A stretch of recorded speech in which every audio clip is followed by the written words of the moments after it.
Rhonda was just always a part of my life. We met in high school, went to MIT together, got married, started a family, built a great life. Losing her never crossed my mind. And now I just don't ever want to lose her memory.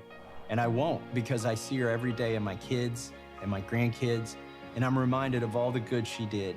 Those memories drive me to keep fighting, because it's what she would have wanted. I'm Thomas Massie, and I approve this message. Good morning, Rise and Freedom. I'm Austin Peterson. You're watching and listening to the Wake Up America show on the For Liberty Network. This is probably going to be the most difficult show I've ever done in my life, but because we're not a bunch of weenies over here, we're not afraid to cover difficult stories.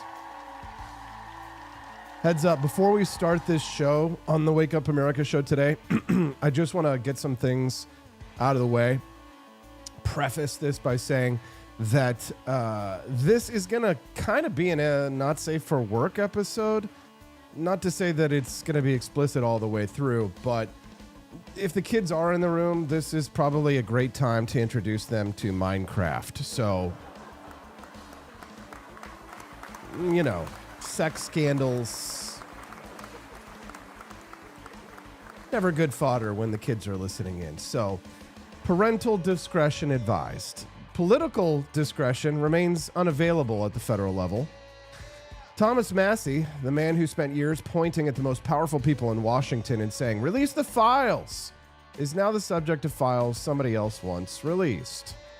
A Florida woman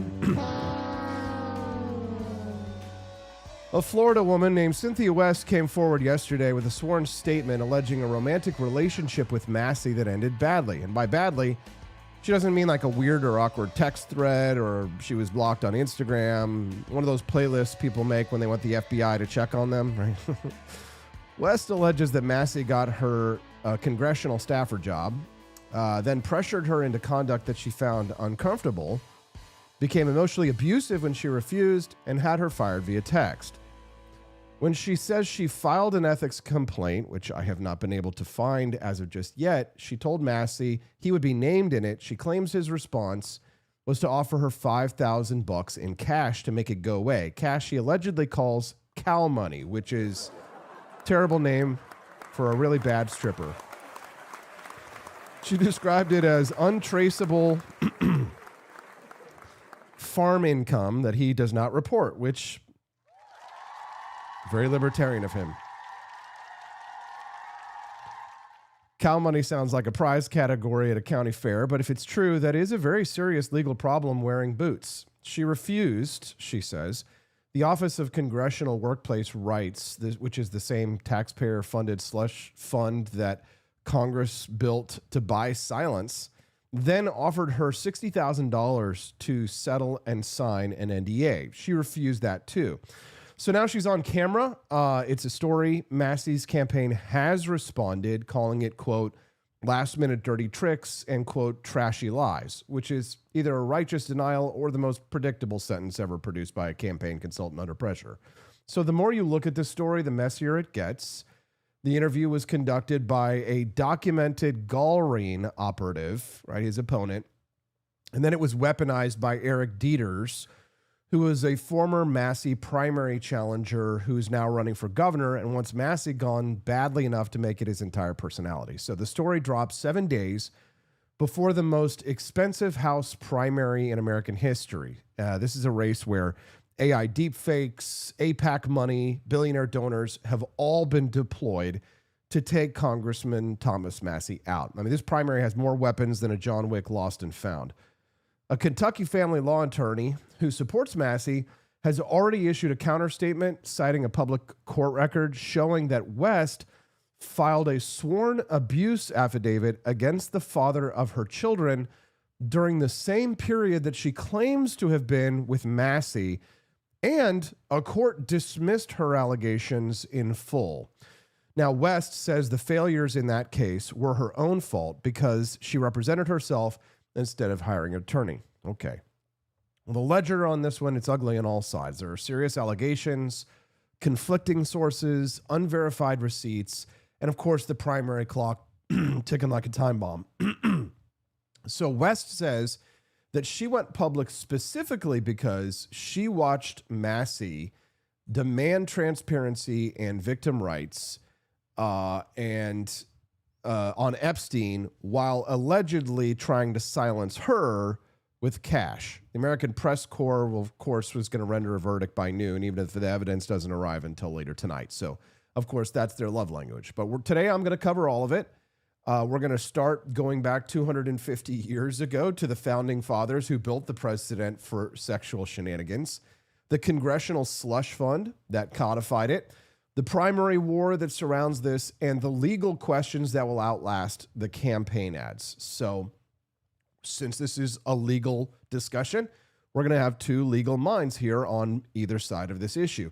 Judge Andrew Napolitano will be joining us live at 8 a.m. Central to walk through the legal architecture with this. He's pro-Massie.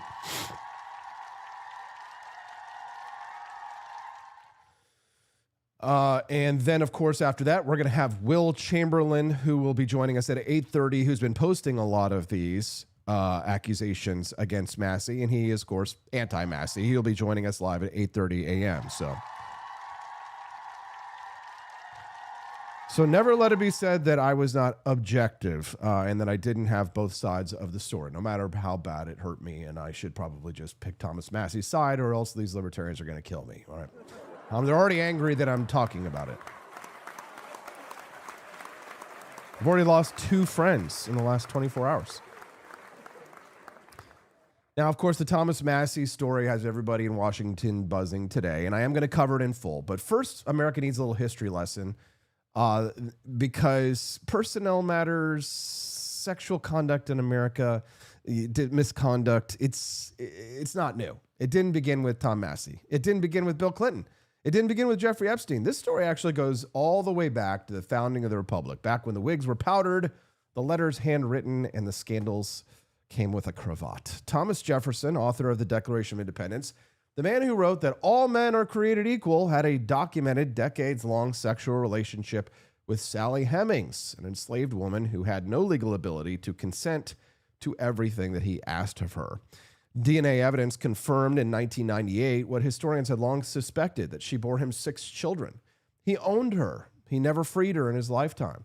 The political class of his era wanted that story buried so deep that it needed a property survey, until James Callender, a journalist, dragged it into public view. Now, Callender is actually one of the more fascinating and truly repulsive figures in early American politics, which is saying something because early American politics was basically Twitter with quills and syphilis. He was a hired gun. Yeah, ooh.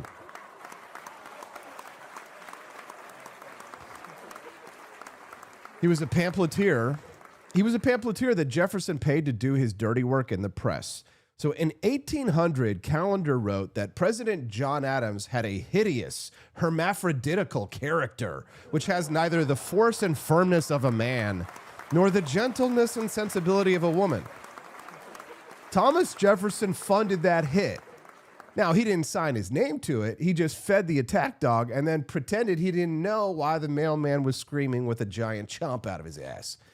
Now, when Callender later turned on Jefferson and broke the Sally Hemings story, Jefferson denied everything. So the pattern was already there, right? Powerful men, compromised conduct, sexual improprieties, paid silence, clean hands in public, filthy fingerprints in private. Governor Morris, who was the man who actually wrote the final draft of the Constitution and gave us the elegant prose of the preamble, he was, by his own detailed diary accounts, one of the most sexually prolific men in early American politics. He kept meticulous records of his conquests in Paris and Philadelphia.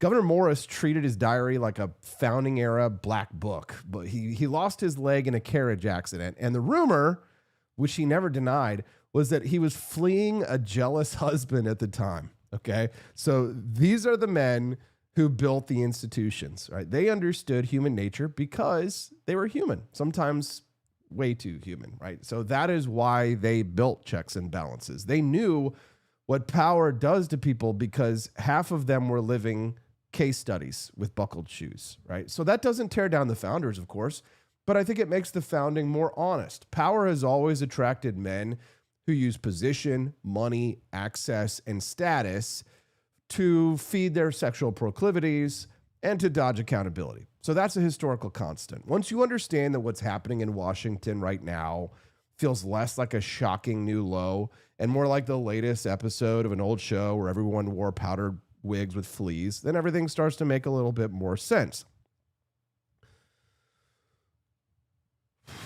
You're saying that you were offered $60,000 only if you remain silent about all this? Yes. Do you have any documents to demonstrate that? Yeah. I mean, it's right here. Have you had any further contact with Thomas Massie other than what you've described? No, we haven't. We don't communicate anymore. Don't you think that today's testimony might cost you the $60,000? Oh, I know it will, but I mean, I've spent so much time fighting for transparency, and justice and accountability that if I did this, then I would call into question my own integrity. I wouldn't be able to sit with that, so I can't do it. Other than the fact that this settlement is conditioned upon you keeping silent, do you have any concerns that there might be any other recriminations taken against you or retaliatory acts taken against you Oh, for absolutely. what you're doing here today? Yes, I mean, I know about, he's got his Massie's nasties and his whole gray ops. Then they've got, all these burner phones and accounts and not to mention his following, right? Yeah. Yeah, you can't so much as whiff a note of controversy in Massie's direction whatsoever that they don't immediately come after you. And I get it. People, they have their minions. They want to fight for their reputations. I get it. But here is the real story here to me in all of this. The one that nobody is really talking about that I want to examine before we get into the nitty-gritty details of this specific case. Congress built itself a fund using our tax dollars that is specifically there to quietly pay off people who file misconduct complaints against members and their offices. Then they hid the names of every lawmaker involved. So this is the most Congress thing ever created, right? They took accountability, ran it through a paper shredder, paid for the shredder with our money, and then held a press conference about transparency. This is the Office of Compliance that was later renamed the Office of Congressional Workplace Rights. So this was created under the 1995 Congressional Accountability Act. It was supposed to bring Congress under the same employment laws as everybody else, but in practice, it's created a system where members could face sexual harassment or misconduct complaints. They could have taxpayer money pay out the settlement and never have their name attached to it. Between 1997 and 2019, this fund paid out over $18 million across nearly 300 cases. Now, the American people were not allowed to know who the money was paid on behalf of. So we funded the cleanup crew for all of these sexual improprieties, but we were never allowed to see the crime scene. Just last week, May 5th, Nancy Mace forced the documents out through a subpoena of the OCWR. Those documents revealed that taxpayers paid more than $300,000 in sexual harassment settlements on behalf of 6 former House members or their offices. So 23 case files had been destroyed under a record retention policy that had been quietly put in place in 2013. So under the old rules, if a member was under ethics investigation and they resigned, the investigation stopped automatically and they didn't have to pay the money back. So that's a pretty sweet deal if you're a dirtbag with a little lapel pin. A complaint gets filed against a congressman, the government pays, you pay to make it go away, and the congressman, their name stays hidden. If he resigns fast enough, he walks. The records will then get purged after a few years. So this is the system that Congress designed for itself while using words like accountability with a straight face. Now, and this is the part that matters for today's story, the OCWR is directly relevant to Cynthia West because West did not just deal with an alleged private cash offer from Massie. She also received a formal $62,000 settlement offer from the OCWR itself with a mandatory NDA attached to make her wrongful termination complaint disappear through the official congressional silence machine. She refused both of these offers, right? So the private cash allegedly from Massie, and the taxpayer-funded NDA from the system that he claimed to despise. That is the architecture of silence that Congress has built for itself. That is truly the big story here. And that's what Cynthia West says she walked away from. So without understanding this system, everything else is background noise. This is the whole story, that you, the taxpayers, are being fleeced for the sexual harassment and shenanigans of Congress people who will never face accountability. Now, let's get to the part of this story that I had to fact check and fact check and fact check and fact check and rerun and rerun and rerun. Okay, cheap shots are obviously very easy to make at people. I love a good joke, right? But Thomas Massie is someone who I've supported in the past, met him at several events, someone who I have donated to in the past. And he spent the last year of his political life as the loudest voice in Congress for Epstein accountability. He led the charge. He used a discharge position, which is a procedural tool that is very rarely used in Congress, to force a floor vote that leadership in the White House both tried to kill. Right? He told Republican colleagues on camera that if they voted no, they voted to cover up for pedophiles. He said publicly that when his party is protecting pedophiles, blowing the budgets, and starting wars overseas, he cannot go along with them.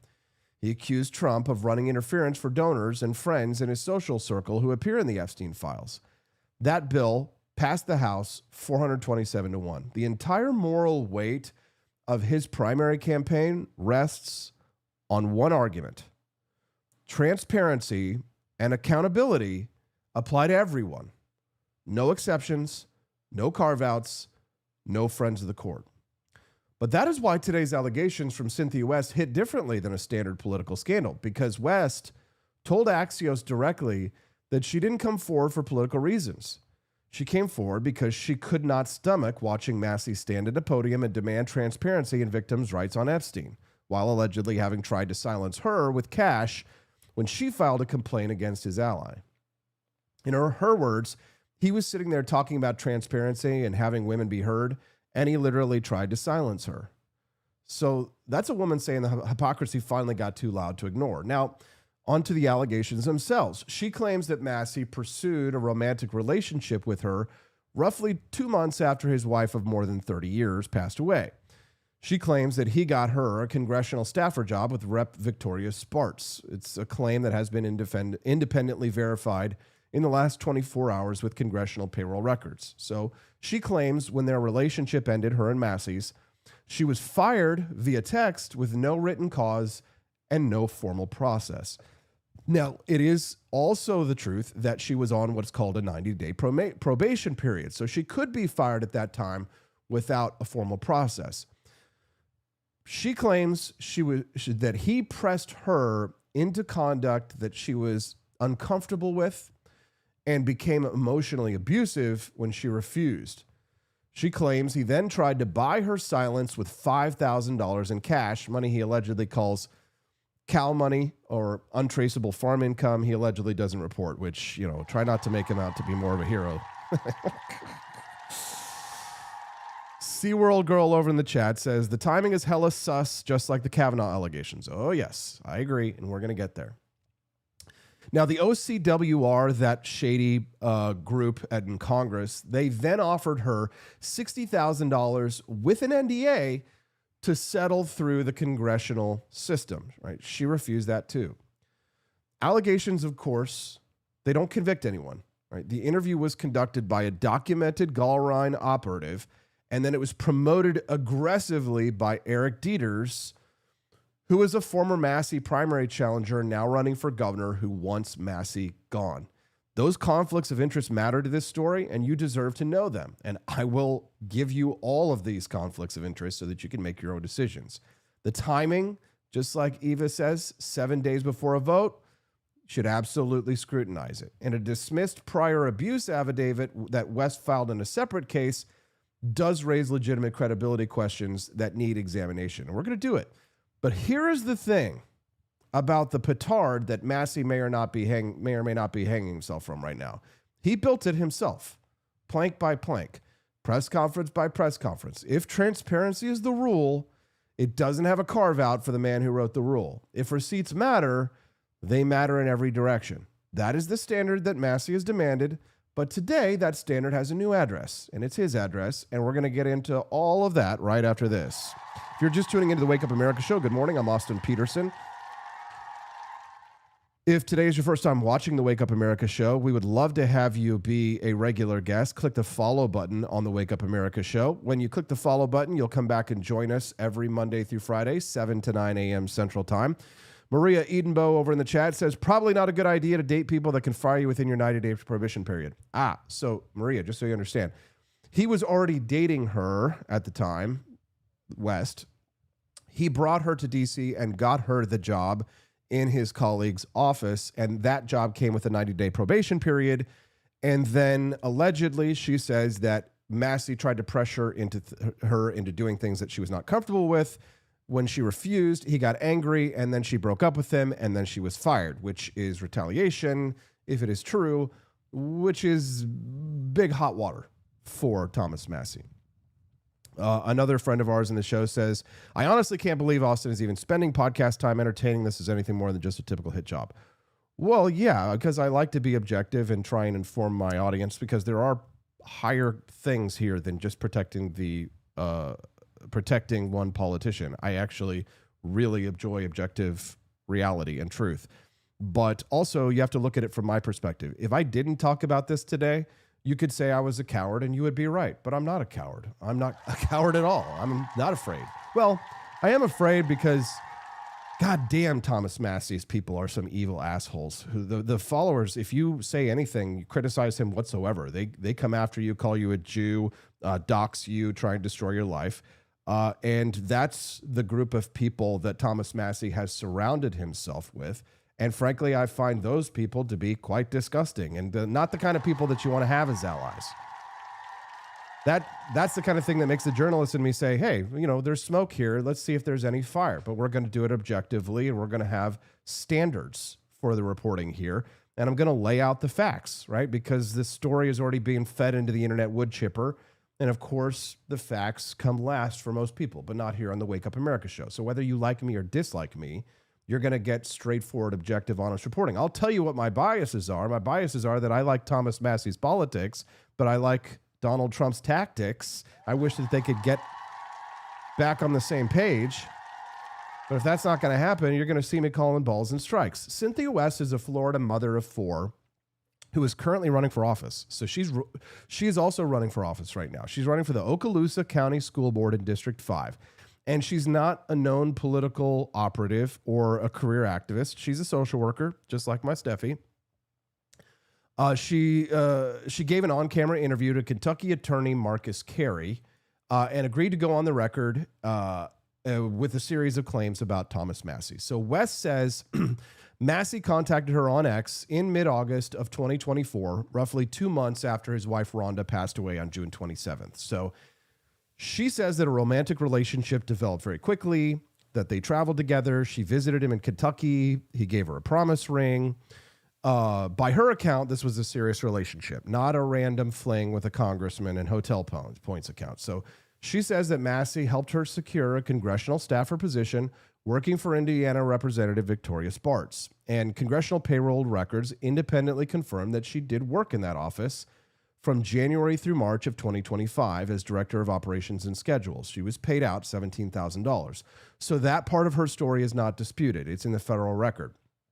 She also claims that they traveled together to South Africa in late November of 2024, where Massie spoke at LibSem, which is the Libertarian Society of South Africa's annual conference. Now, that trip has not been independently verified in terms of whether West was present and in what capacity. But the conference and Massie's appearance are confirmed. But then she says the relationship changed. In mid-January of 2025, she says that Massie began requesting conduct from her that she found uncomfortable and that she refused. And then she says when she refused that he became emotionally abusive. Then she ended the relationship, but she continued working briefly for Representative Spartz. And then she was fired. But here's where the story gets more specific than most of the coverage that you're going to find is letting on. Here's what I found. West says that she was not fired simply because the relationship ended.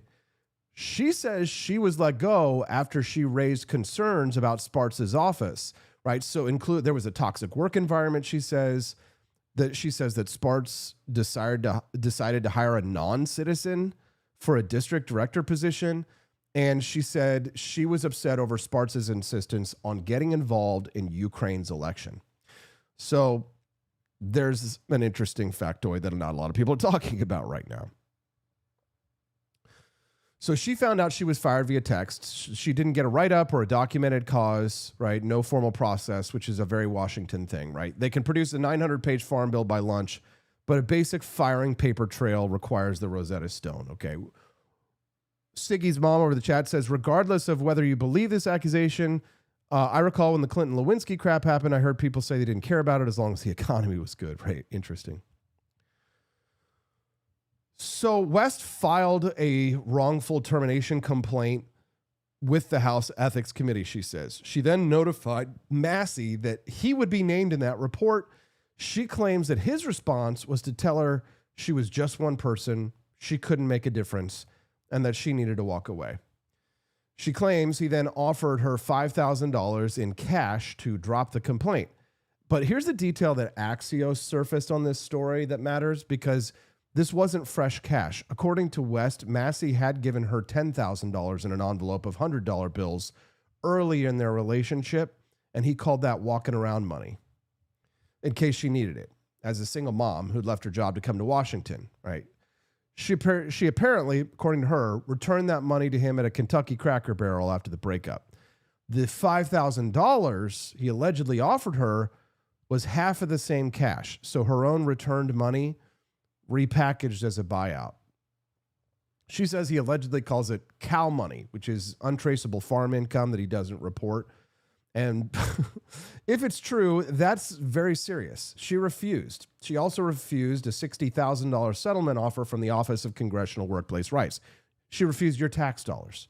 This is that formal taxpayer-funded system that comes with a mandatory NDA.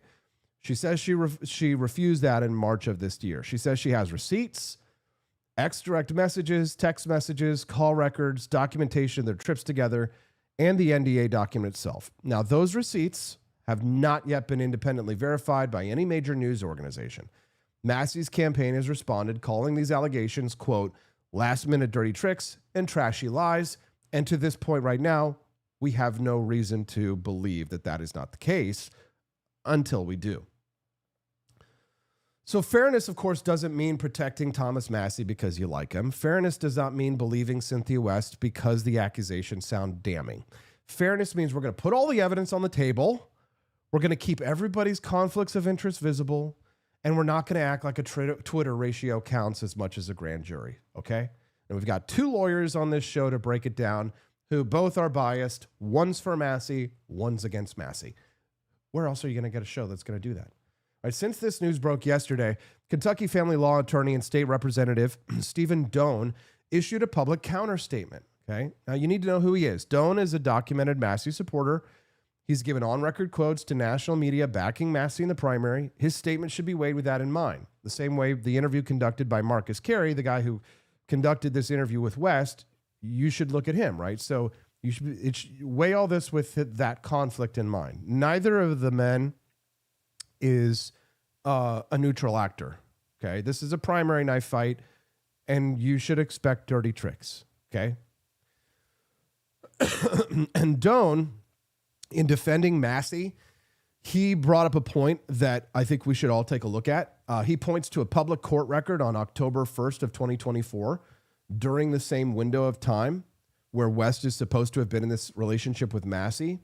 She filed a sworn affidavit alleging emotional and physical abuse against the father of her own children. A court reviewed the evidence that she claimed and dismissed her allegations in full.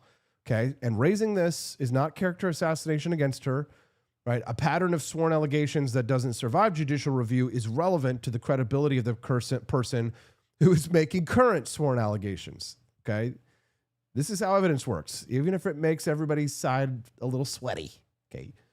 Now, West, she actually has a direct response to that, and here it is. She told Axios that the shortcomings in her divorce case were her own fault because she represented herself instead of hiring an attorney. That's her counter. You can weigh that out for yourself. Okay. Now, here's where Doan's defense of Massie starts to get interesting, but I think probably not in the way that he intended, because the Washington Free Beacon pressed him on the specifics, and he admitted on the record he has no firsthand knowledge of West's job in Spartz's office or her relationship with Massie's. None. So he is mounting a character defense of a man in a situation he admits he has no direct knowledge of. And then he said something that's, I don't know, this is either the accidentally most honest thing said in this entire story or perhaps the most spectacular own goal in recent Kentucky legal history. He suggested that Massie did not offer $5,000 in cash because, quote, that's too low of a price, okay? Now,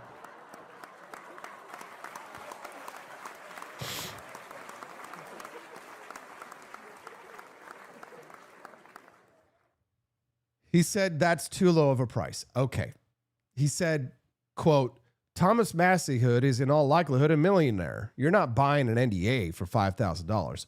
So Massie's own defender is not saying that the bribery didn't happen. He's saying that the number is too small. Okay. That's not a clean bill of health. Okay. Doan also flags the South Africa detail.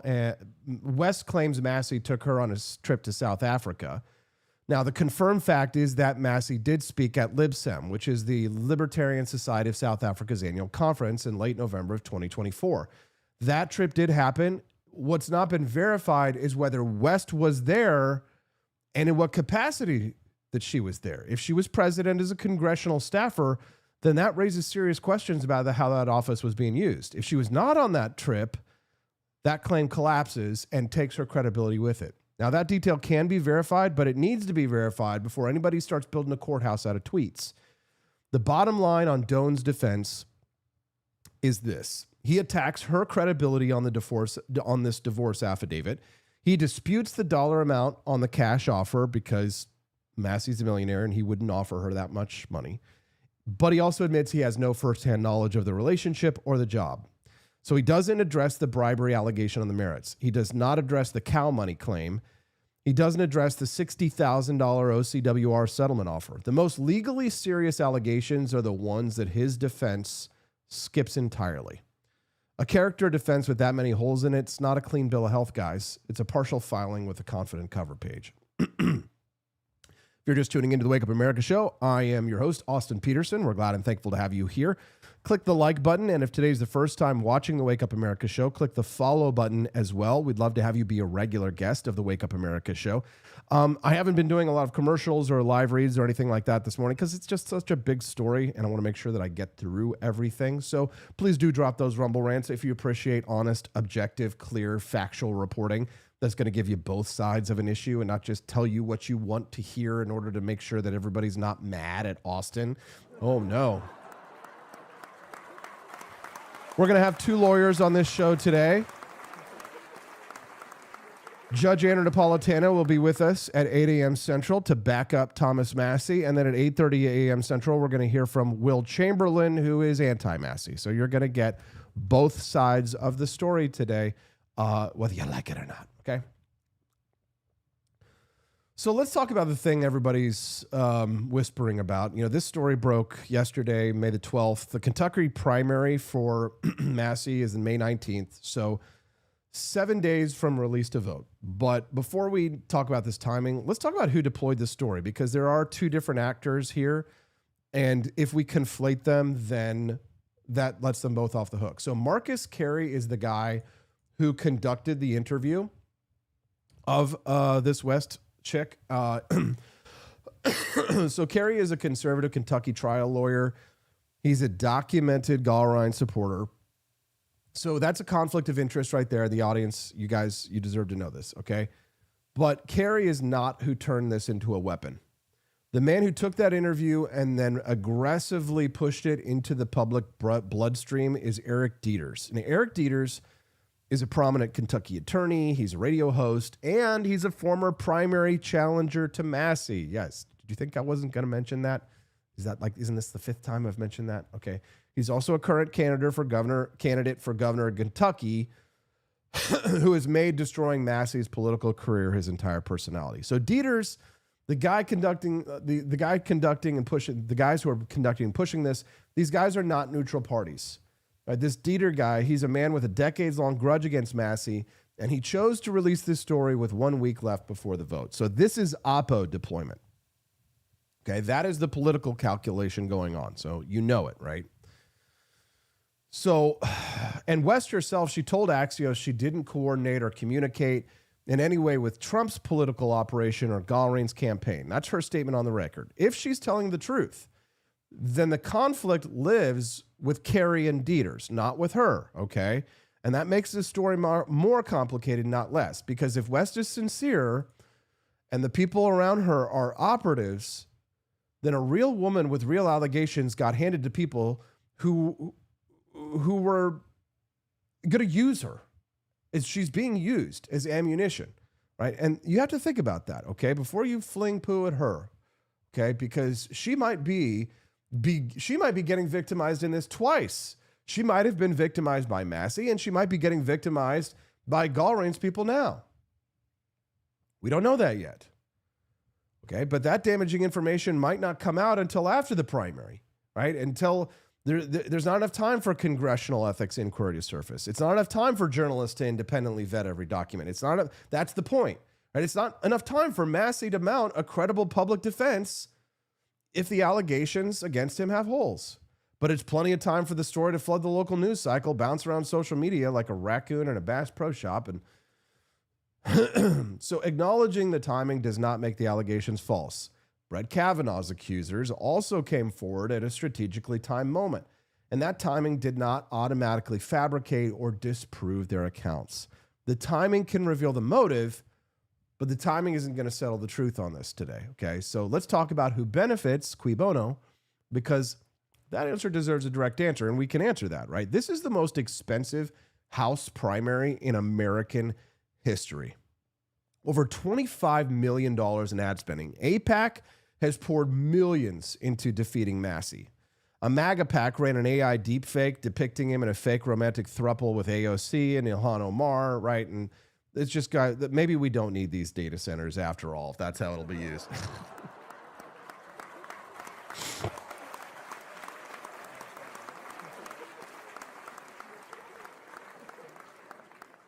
The people who are funding the campaign against Massie are largely billionaire donors, including Massie, by Massie's own public statement, people he believes that are in the Epstein social orbit. So the man who forced the Epstein vote over the objections of people who have billions of dollars and serious reasons to want him gone is now the man with the name in the headline instead of theirs. Okay, so a lot of powerful people obviously want to take him out for potentially nefarious reasons, right? I think you guys deserve the full landscape so you understand the war that you're watching and who has the most to gain if Thomas Massie never sets foot in that building again. All right, so this is where this story is going to get really uncomfortable. But are we adults or are we children? Okay, Thomas Massie built the last chapter of his political career on one argument above all others. Powerful people use their positions to cover things up, and the American people deserve the truth regardless of who gets embarrassed about it. Now, he said that about Epstein. He said that about the DOJ. He said it about the Trump administration when it tried to redact names from the files that he fought to release. He told Republican colleagues on camera that a vote against the Epstein bill was a vote to cover up for pedophiles. He accused Trump of protecting friends and donors from scrutiny. He called them the Epstein administration. Transparency for everyone, no exceptions. That is the brand that Thomas Massie has built. Now, Cynthia West told Axios exactly why she went public. And it's not because Eric Dieters asked her to. She said she could not stomach watching Massie demand transparency and victim rights on Epstein while allegedly having tried to silence her with cash when she filed a complaint against his allies. In her words to Axios, she says, he was sitting there talking about transparency and having women be heard, and he literally tried to silence her. That is the petard upon which he is hoisted. He built it. He named it. He gave it a press conference, and now the petard is at his address. So if the allegations are true, and and that if still matters, then the hypocrisy is not incidental. This is a structural hypocrisy. A man who publicly raged against hush money and institutional cover-ups allegedly offered a woman cash to disappear. How will you feel about yourself if that's what you defended? A man who accused others of using power to protect themselves from accountability allegedly told this woman she was just one person who couldn't make a difference. A man who forced the release of Epstein files over the objections of powerful people allegedly tried to buy the silence of a woman that he had a personal relationship with using cash he allegedly does not report. Now, if that happens, the irony is going to need a parking space, probably two. So, but here's where you can hold both things in your mind, okay? Massie was right to demand Epstein accountability, okay? The public deserves to know the truth. The cover-ups should end. The people funding the campaign against Thomas Massie have their own reasons to want this story louder than any other story right now. His personal conduct, Thomas Massie's conduct, if proven wrong, doesn't erase the facts that he forced into the public record. His votes don't become false just because his private life may be a mess. And the people trying to use this story to bury his Epstein work would be making the same rotten argument Massie claimed to oppose, that accountability only counts when it's aimed at the right target. So that standard cannot hold on either side of this fight. Hypocrisy matters, but hypocrisy is not evidence, okay? The conflict of the people pushing this story matters, but conflict doesn't make these allegations false. You can hold both of those thoughts at the same time. Two things can be true at once. In fact, if you actually believe what Massie said he believed, then this is the only intellectually honest place to stand. And this is the only show that's going to make that argument. And this is why we will have Will Chamberlain and Judge Napolitano, two lawyers on the show today. Will is senior counsel at the Article 3 Project.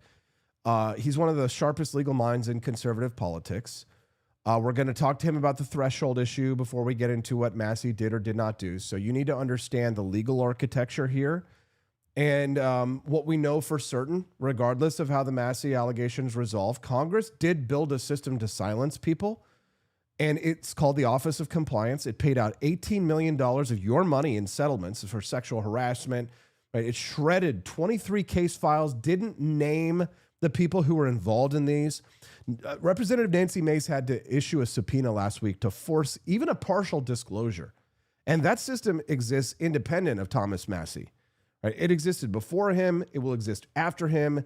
And that's what I'm going to be asking Judge Andrew Napolitano about this morning, because that, to me, is a story that is much bigger than the Thomas Massie story. And I'm going to ask Judge Napolitano about that.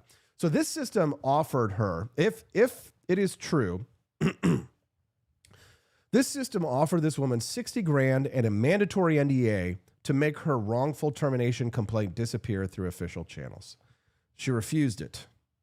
Separately, she alleges Massie personally offered her $5,000 in cash that had originally been hers because he had given it to her as walking around money. She returned that money to him, the original $10,000. Then he offered her $5,000 as a buyout. So half the money that he had initially given her, at least allegedly, according to this woman, if she is to be believed. Okay. Talk about that in just a moment. Thank you to Joe Ledamore for unlocking the bonus content. You're a good man. Appreciate you, brother.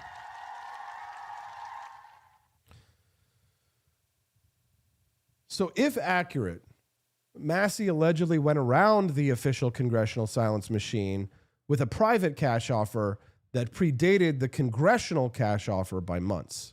Okay, so that is arguably worse than using the system because it bypasses even the thin institutional cover that the Congress provides and goes straight to personal financial pressure. So here's where the full picture of Massie's response should be stated, because the campaign is calling these allegations dirty tricks and trashy lies. They may be right. That's their official response. But Axios confirmed that Massie's political account has been hiding replies on at least one X post from users who linked to West's accusations. So no matter everything else, the man who spent a year demanding everyone else release the files is hiding replies. The man who told colleagues on camera that a vote against transparency was a vote to cover up for pedophiles, hiding replies. That's not evidence of guilt, but that is a fact. Okay? If this is the standard that Massie has built and he has demanded, he deserves to be held to it. That fact belongs in the record. The bottom line, this story is unresolved. The primary is in 6 days. The receipts, many of them are not independently verified yet. The dismissed October abuse affidavit that this woman filed, that is in public record. That raises legitimate credibility questions against her. Her counter, she represented herself in court and she paid the price for it. Do with that as you will. Now, the South Africa claim, that needs verification. The ethics complaint status is unknown. The interviewer and the man who deployed that story both have documented conflicts of interest against Massie, and the most legally significant claims, the bribery offer and the unreported cash, that is going to be a full-blown document review. This is not going to be a 2-hour live podcast, right, from senior contributors and legal briefs. We're going to give Massie the opportunity to respond to this, and we're going to apply the same standard to this story that Massie himself has demanded for Epstein. Release the receipts. Release the Massie files. Let the evidence speak, and let the chips fall where they may. What do you say? Agree, disagree, somewhere in between? All right, are you angry? Do you hate me for even bringing it out? I'd love to hear your thoughts on this one. Click the like button if you appreciate this kind of honest and objective reporting. If you click the follow button and today's your first time watching the Wake Up America show over on Rumble, the follow button will give you a notification when we go live. That's Monday through Friday, 7 to 9 a.m. Central Time. Good to see Camelia Peterson over there. She's fighting the system. She's killing those bad bills in the legislature. Good morning. Hi, CJ. Hope you're doing well.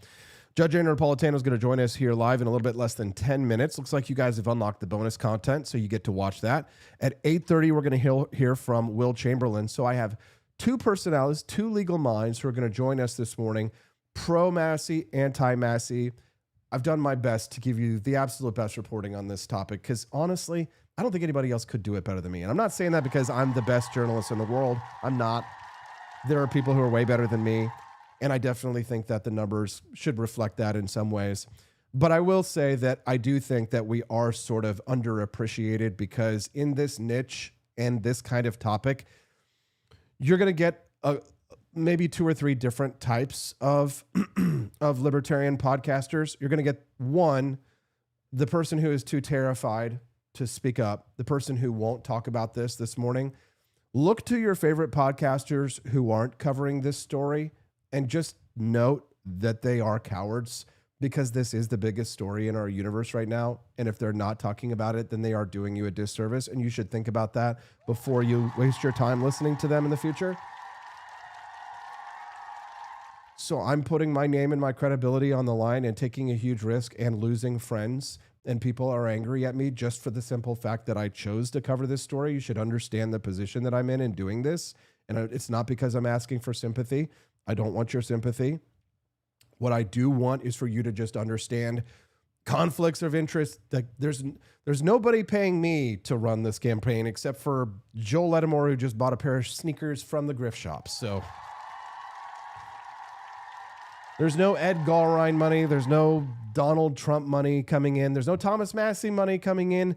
To that effect, I am an actor free to make my own. And what I realized when I decided to cover this story yesterday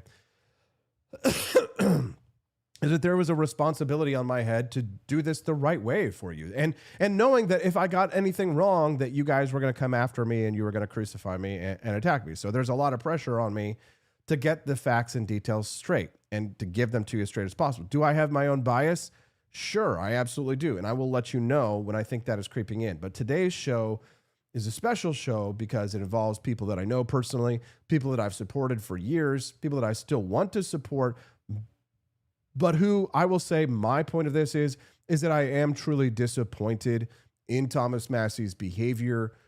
If it's not him hiding replies under his X account, if it's a staffer doing it, either way, that's wrong. You can't demand transparency and then go in and then try and hide replies for people who are demanding itself. That standard should come across everybody. I mean, ask Brad Beckman and Colton about the corruption over here at the For Liberty Network, because there ain't none. We are entirely fund owned and operated by you guys, Siggy's mom.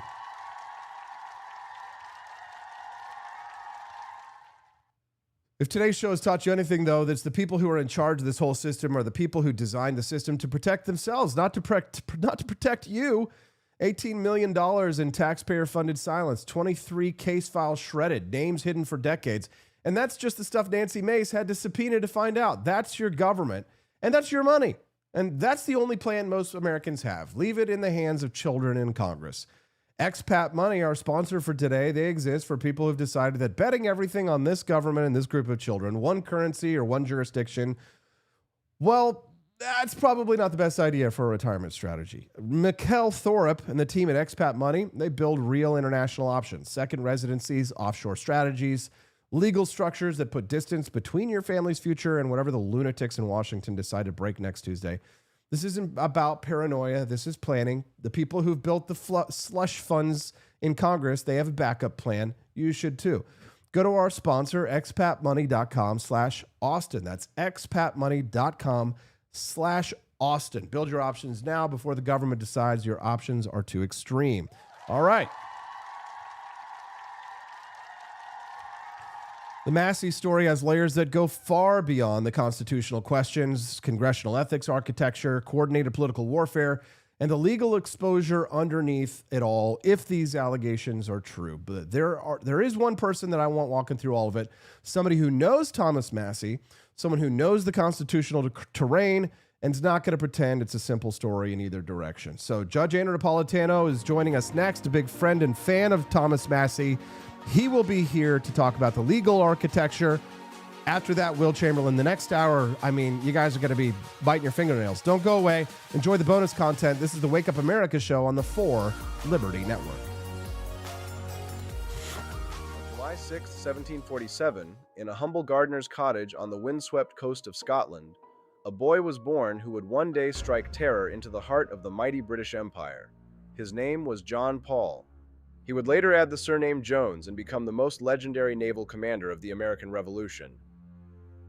From a young age, he lived a hard life at sea. By his teens, he was sailing merchant ships across the Atlantic and Caribbean, surviving storms, mutinies, and brutal discipline. He was tough, fearless, and quick with both pistol and sword. When the American colonies rose in rebellion in 1775, John Paul Jones saw his true calling. He sailed to America, offered his services to the fledgling Continental Navy, and was commissioned as a first lieutenant. He quickly earned a reputation as a deadly raider. He captured British supply ships, harassed enemy coasts, and struck where the British least expected. Congress took notice. In 1779, they gave him command of an aging, slow merchant ship they renamed the Bonhomme Richard, a heavy, awkward vessel that most captains would have refused. Jones accepted it gladly. He knew he could make it deadly. His crowning moment came on the moonlit night of September 23, 1779, off Flamborough Head on the Yorkshire coast of England. There, the Bonhomme Richard met the powerful British frigate HMS Serapis, a newer, faster, and better armed warship commanded by the skilled Captain Richard Pearson. The two ships crashed together in one of the most savage naval duels in history. They locked side by side, their rigging tangled, cannons blasting at point-blank range. The roar was deafening. Cannonballs tore through wood and flesh. Flames erupted across both decks. Jones's ship was being torn apart, her hull leaking badly, fires raging below, most of her guns silenced. British shots swept the deck. Jones himself was wounded but refused to leave his post. When the British captain shouted across the smoke and carnage, "Do you surrender?" John Paul Jones roared back the immortal words that would echo through history, "I have not yet begun to fight." Even as his ship slowly sank beneath him, Jones fought like a demon. He ordered his men to throw grenades onto the Serapis's deck. One grenade fell through an open hatch and landed among stacked cartridges. The resulting explosion was catastrophic. Bodies flew through the air, sails caught fire, and the British gun crews were devastated. American sharpshooters in the rigging picked off British officers one by one. Jones's crew, many of them freed prisoners, fought with savage fury. In the chaos, Jones ordered his men to board the enemy ship. They swarmed across with cutlasses and pistols in a brutal hand-to-hand melee. Steel clashed against steel. Men screamed and fell into the blood-slick sea between the grinding hulls. After 3.5 hours of relentless fighting, the British captain finally struck his colors. The Bonhomme Richard was sinking, but John Paul Jones sailed away victorious in the captured Serapis. The raid shocked Britain. Coastal towns lived in fear of the pirate Jones. He continued his daring operations, raiding shipping and striking deep into British home waters, proving that the American Navy could take the fight straight to the enemy's doorstep. After the war, Jones served briefly with the Russian Navy under Catherine the Great, fighting the Turks in the Black Sea. He died in Paris in 1792 at the age of 45, alone and far from the country he had helped free. His body was lost for over a century until it was discovered and returned to America with full naval honors in 1905. Today he rests in a magnificent crypt at the United States Naval Academy in Annapolis. John Paul Jones was never a fleet admiral commanding great squadrons. He fought with small, often inferior ships and crews, but he fought with unmatched boldness and unbreakable will. From the blood-soaked decks of the burning Bonhomme Richard to the thunder of his defiant answer across the smoke-filled sea, he showed the world that one man with courage could challenge an empire. He didn't just fight for America. He carried the war to Britain's own shores and left them trembling. "I have not yet begun to fight." Those words still roar across the oceans, the battle cry of a man who refused to surrender, even when his ship was sinking beneath his feet.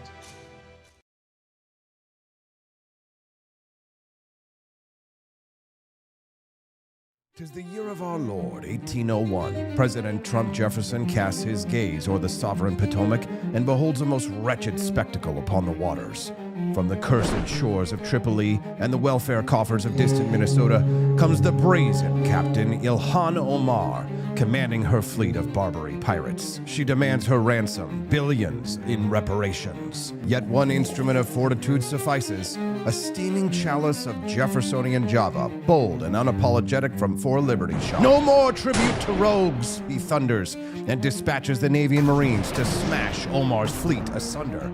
Trump Jefferson stands triumphant as Omar's plunder meets the end it deserved back in Minnesota. Jeffersonian Java, the coffee that gives true Americans the courage to refuse tribute and rebuke fraud. Procure yours at forlibertyshop.com and make America caffeinated again.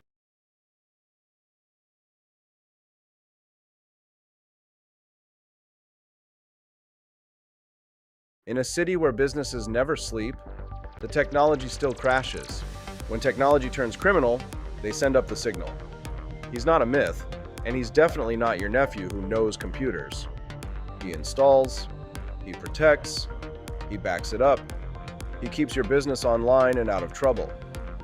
Managed IT, security, cloud, support that actually answers the phone. Layer 8 tech. When your network breaks, he wakes. Call Drew before your tech needs a rescue signal.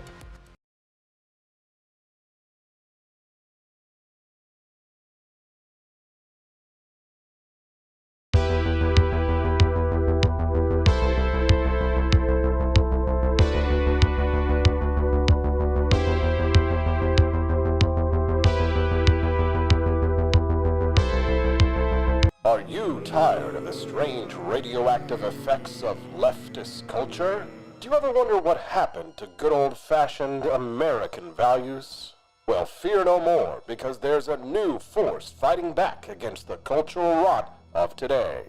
Introducing Culturama, a right-of-center talk show that's taking back the future today.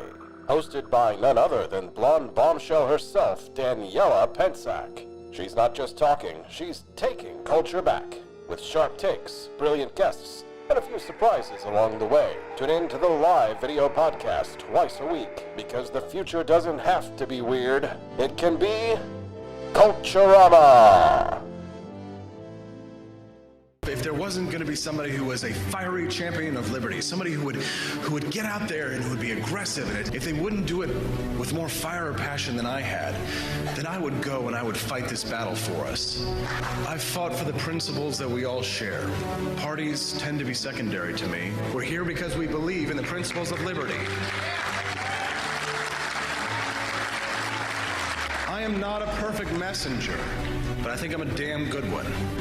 This is a replica of our first president's flintlock pistol. You have my full support, my respect, and my gun.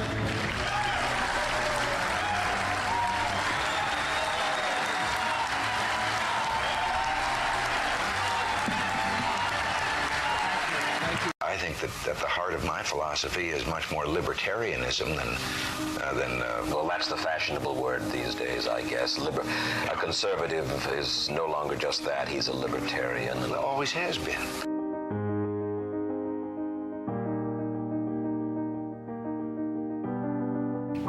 Yet any time you and I question the schemes of the do-gooders, we're denounced as being against their humanitarian goals. They say we're always against things, we're never for anything.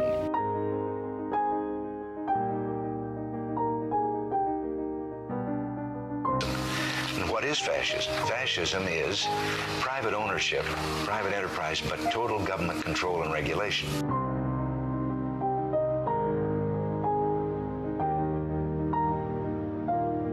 Well, the trouble with our liberal friends is not that they're ignorant. It's just that they know so much that isn't so.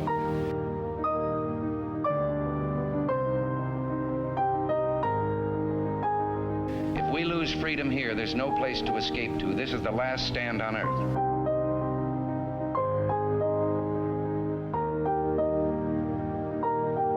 This is the issue of this election. Whether we believe in our capacity for self-government or whether we abandon the American Revolution and confess that a little intellectual elite in a far distant capital can plan our lives for us better than we can plan them ourselves.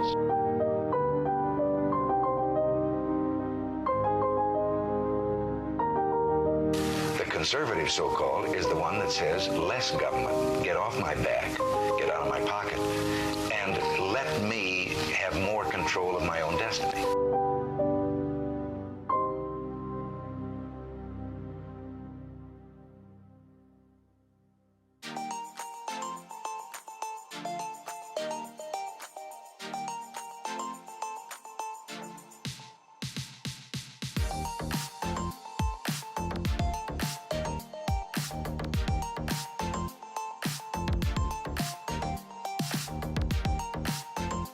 The left in America tells us not to have kids to save the planet, but in Cuba, they stopped having kids because the state destroyed the earth. Collectivism doesn't create justice. It creates shortages, corruption, and power for the few. I've not just seen it, I've lived it. My family escaped it. Now, the same failed ideas are being sold to a new generation. I'm here to expose the lie and defend liberty. From Cuba to Argentina to the United States, the freedom movement is rising. Cafecito Libre is the exile voice of economic truth. Cafecito Libre, premiering March 3rd as part of the For Liberty Network, only on Rumble.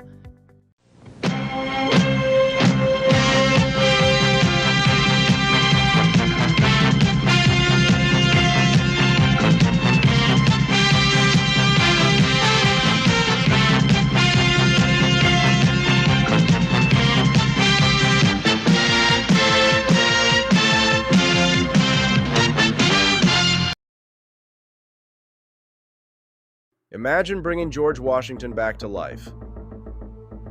Just to explain that in 2025, men can get pregnant, waving an American flag might offend someone, and our government is $34 trillion in debt.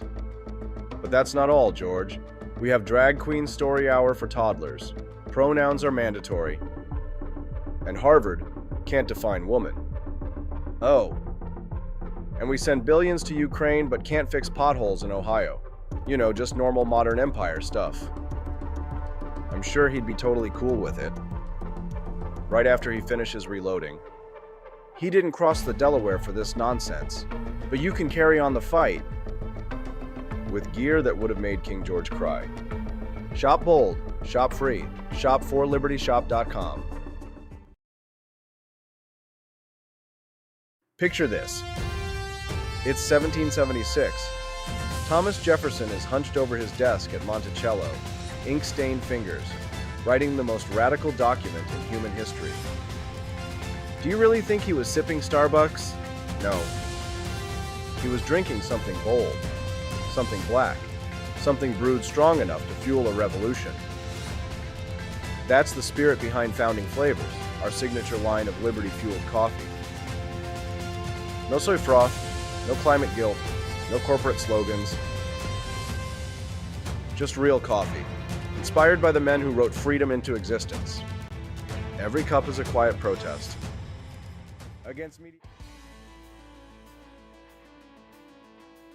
Before we get in this next segment, I'm going to be straight with you guys. Judge Napolitano was scheduled to be with us this hour, and he canceled at the last minute. We'll see him next week, and we'll get into the legal architecture of this with him then. In the meantime, you're stuck with me for the next 20 minutes. I'm going to use every one of them because I'm going to do something that cable networks are not going to do and the ex-warriors are never going to do. But we're going to slow this story down. We're going to walk through it beat by beat, date by date, dollar by dollar, so that when Kentuckians walk into the polling place on May 19th, they're going to know exactly what is verified, at least to this point, what is alleged, what is suspicious, and what is serious. Because, of course, the internet has already rendered a verdict. You have the pro-Massie people who are already out there trying to eat my lunch over there on X. They can't handle the truth. And the anti-Massie people are waiting in the wings. I don't see them coming after me, and I'm definitely not agreeing with everything that they're putting out. So one side is very, very angry, and the other side is cool as a cucumber. One side is running for the hills, and the other side is waiting in the wings. At 8:30, we'll hear from Will Chamberlain at 8:30. So let's go to the tape. On June 27th of 2024, Rhonda Kay Howard Massie, that's full name, Thomas Massie's wife of more than 30 years. That was his high school sweetheart. She died at the family farm in Garrison, Kentucky. She was 51 years old. Massie announced her death on X the following morning, and he described their love of his life. They met as teenagers. They went to MIT together. They built an off-grid farm together. They had 4 children together. And there's nothing in the public record suggesting other than a genuine decades-long partnership. But the people trying to use Rhonda's memory as a weapon in this story do not deserve to do so unchallenged, because in mid of August 2024, roughly 6 to 8 weeks after Rhonda's death, Cynthia West says Thomas Massie slid into her DMs on X. She says that a romantic relationship developed quickly. She described it as intense, that he gave her a promise ring and they traveled together. She says that he paid for most of her trips. She had joint custody of her 4 children and had left her job. He gave her $10,000 in an envelope of $100 bills, which she called walking around money, that she says he called it in case she needed it, because she was a single mom who was navigating a new situation. So that is West's account. And Massie has not confirmed or denied any relationship details specifically. So I'm not here to tell you guys how long a grieving widower should wait before dating again. I don't know. That's really not my business. It's not your business. And grief is not linear, and people just don't understand it. After my mother died when I was a young man, there were many disagreements in our house about how we should grieve for her. And nobody knows. Everybody handles loss in different ways. Okay. And it's going to look strange from the outside, but it'll make complete sense from the inside. But what I am here to do is to tell you what allegedly happened next and let you decide what it means. On October 1st of 2024, here's a date that the internet is either weaponizing or they're ignoring it, depending on which side you're on. During the same window, West claims to have been in a serious relationship with Massie and filed a sworn affidavit in a Kentucky family court alleging emotional and physical abuse against the father of her children. A court reviewed the evidence that she made. The allegations that she made were dismissed in full. And that's verifiable public record that I was able to see and show so that you could know that her credibility as an accuser is in question. West's response is that the failures in that case were her own fault, that she represented herself instead of hiring an attorney, and she paid the price for it. Okay. Weigh that against the record, right? But you can't ignore that. Late November of 2024, West then claims that she and Massie traveled together to South Africa, where Massie spoke at LibSem, which is the Libertarian Society of South Africa's annual conference. Massie's appearance at that conference has been confirmed. Now, whether West was on that trip and what capacity she was on, that hasn't been verified. And that is a big detail, because if she was there as a congressional staffer, we're going to find out. If she was there on a political delegation, that is a completely different legal and ethical situation than if she was there as his girlfriend on a personal trip.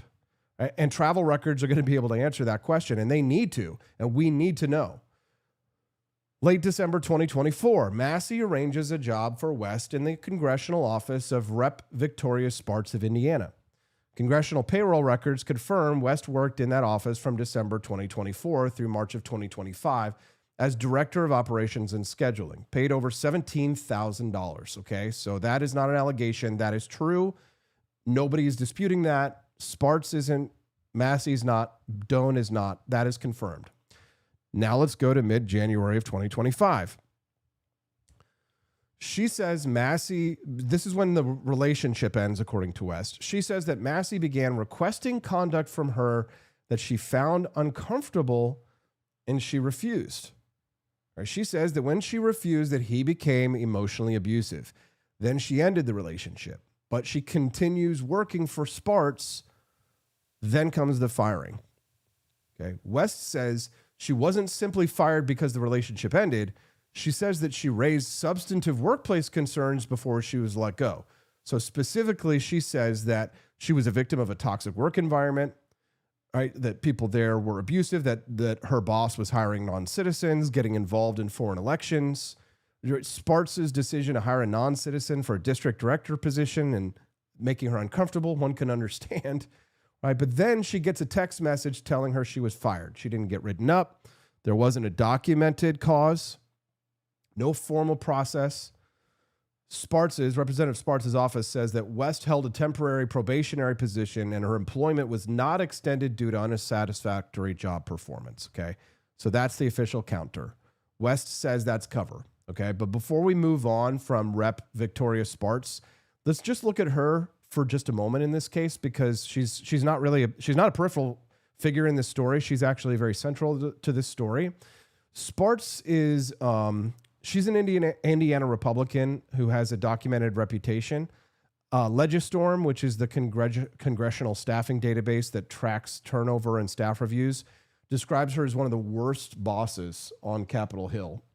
Her office has an unusually high turnover rate, and there have been multiple staffers who have gone on record over the years about the environment in that office.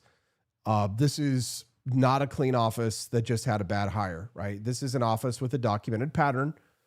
Now, and that doesn't prove West's account, okay? But it does mean that when West describes a toxic work environment under Spratz, she's describing something that's been independently corroborated by other people who never met her, okay? That's not proof, but it's not nothing, okay? So Will Chamberlain, he's been one of the people who's been making one of the biggest cases against Thomas Massie. He's going to join us live here in about 12 minutes on the Wake Up America show. And if you're looking forward to that, make sure that you stick around. He'll be joining us at 8:30 a.m. Central on the Wake Up America show. Brad Beckman, my employee over in the chat, says, your boss demanding foot rubs is inappropriate. AP and I need to talk. Call the HR manager, Brad.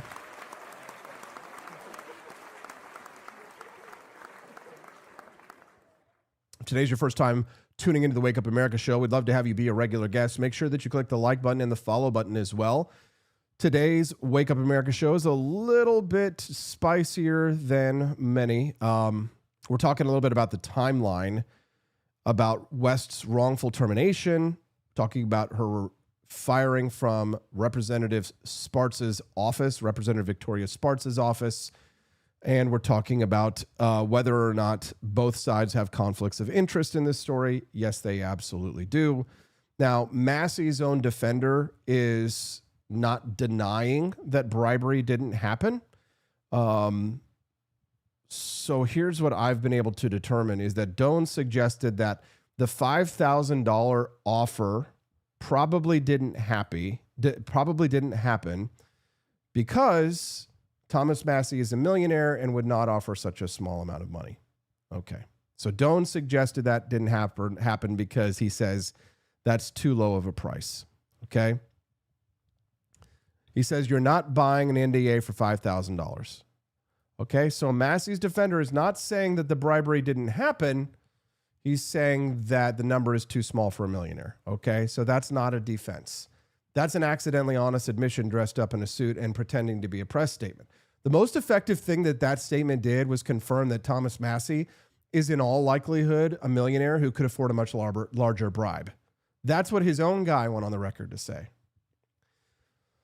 Let's go back, September 11th, 2025. So here's the moment that tells you more about Cynthia West's motive more than anything else, because Massie is on X recruiting the final House member that he needs for the Epstein Files discharge petition, and he posts that he just needs one more member to force the vote. West replies publicly on his own post, quote, "I thought one person couldn't make a difference and that victims should just walk away, or was that just me?" Whoa. That's all in the public record.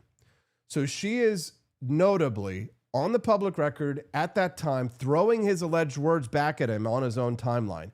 That is months before this story goes public. Okay. She later tells Axios, and this is a line I think that defines the entire story, that it really bothered her watching Massie with the Epstein Files because he was sitting there talking about transparency and victims' rights and having women be heard, and he allegedly tried to silence her with cash. So that is her motive as she stated it. So that is a woman who watched the man she alleges tried to buy her silence become the face of victims' rights in Washington. And then she finally decided she had enough, and she spoke out about it then. October 19th, 2025, Thomas Massie marries Carolyn Grace Moffa, who is a former staffer for Senator Rand Paul, a woman who's roughly 20 years his junior, someone who I met a couple of times when I was living in D.C., someone that he says he met a decade ago when she was working for Rand Paul. He announced it on X of November the 2nd. Now, Trump mocked the speed of the marriage publicly, but here's the timeline overlap that nobody wants to say out loud, because Massie remarried in October of 2025. West's ethics complaint is filed in the fall of 2025. So these two things are happening simultaneously. That means, that is your call, okay? I can't make that call for you, how you feel about that. How do you feel about that? Now, March 2026, the Office of Congressional Workplace Rights, which is the taxpayer-funded silence machine that we covered earlier today, formally offered West $60,000 to settle her wrongful termination complaint. Okay, the offer came with the mandatory NDA. She refused to sign it. Okay, but here's a critical distinction that the rest of the media, I think, has been getting this one wrong, guys. That $60,000 offer didn't come from Massie. Okay, that came from the institution. We don't have evidence yet that Massie offered her any of this so-called cow money. Okay, but what we do have is the congressional system that has paid out $18 million in taxpayer-funded silence over 20 years and shredded 23 case files with names of members, that exists, and it exists to give taxpayer dollars to people who may be committing crimes and then who cover up for themselves. Okay. West allegedly walked away from both payments. The alleged private $5,000 in cash from Massie and the institutional $60,000 NDA from the system. And that matters because people who are in this for the money, guys, they don't turn down $60,000 when you got 4 kids and you're a single mom, okay? People with an axe to grind politically don't turn down $60,000 in a clean exit.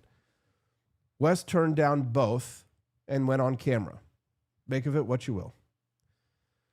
Now to May 12th, 2026. Yesterday, the story breaks. Massie's campaign calls it dirty tricks, trashy lies. They may be right. Axios confirmed that Massie's political account does hide replies and has done so on at least one X post from users who linked to the allegations. So the man who spent a year forcing transparency on everybody else in Washington, hiding replies on his own account on the day allegations drop against him. So I'm going to say it. I've said this again, and I will say it a million times if I have to. That's not evidence of guilt, okay? It's a fact on the public record. And here's the thing. Massie himself has demanded a standard of transparency. And here's what I say. That standard should be applied across the board. And if you disagree with that, if this makes you angry that I think people should be held to their own standards, maybe it's you that has the problem. Right? Two things can be true at once. That the people who deployed this story, Kerry and Dieters, these guys, they've got conflicts of interest so thick you could pave a road with them, okay? The timing, obviously sus, textbook Oppo deployment, right? The prior dismissed affidavit, that is a legitimate credibility question. And we need to find out, was she on that trip? And was the trip to South Africa? And if she was on that trip to South Africa, was she there as a girlfriend or was she there as a staffer? Because that changed things a lot. We also know that she turned down $60,000 and that she raised her hand on Massie's own ex posts months before any of this went public. Okay, and the most serious allegations, the cash bribery offer, the unreported farm income, those are federal questions that won't disappear no matter how the primary goes. If Massie wins and the receipts surface, this story is going to get bigger. If Massie loses and the receipts surface, this story will get bigger. If the receipts hold up, if the receipts don't hold up, and this was a coordinated hit built on exaggerated or false claims, and the people who rushed to the verdict online, they're simply going to move on to the next target, and nobody's going to apologize because that is how this machine works. That's what Massie spent a year trying to dismantle. But the standard is simple. Release the receipts. Release the Massie files. Let the evidence speak. Let the chips fall where they may. How can we call out transparency for the Epstein class and not ask for that same level of transparency from the Massie class?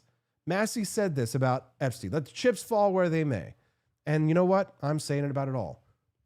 And unlike the people who are trying to bury Massie, and unlike the people trying to protect him, we're going to do the right thing in both directions at the same time. Will Chamberlain is going to be coming up with this next, and we're going to get into the legal architecture of everything I laid out. Stay with us. This is the Wake Up America show on the 4 Liberty Network.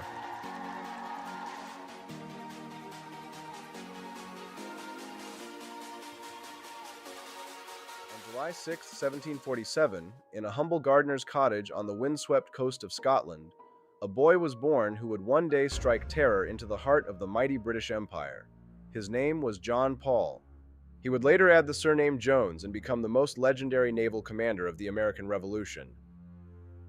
From a young age, he lived a hard life at sea. By his teens, he was sailing merchant ships across the Atlantic and Caribbean, surviving storms, mutinies, and brutal discipline. He was tough, fearless, and quick with both pistol and sword. When the American colonies rose in rebellion in 1775, John Paul Jones saw his true calling.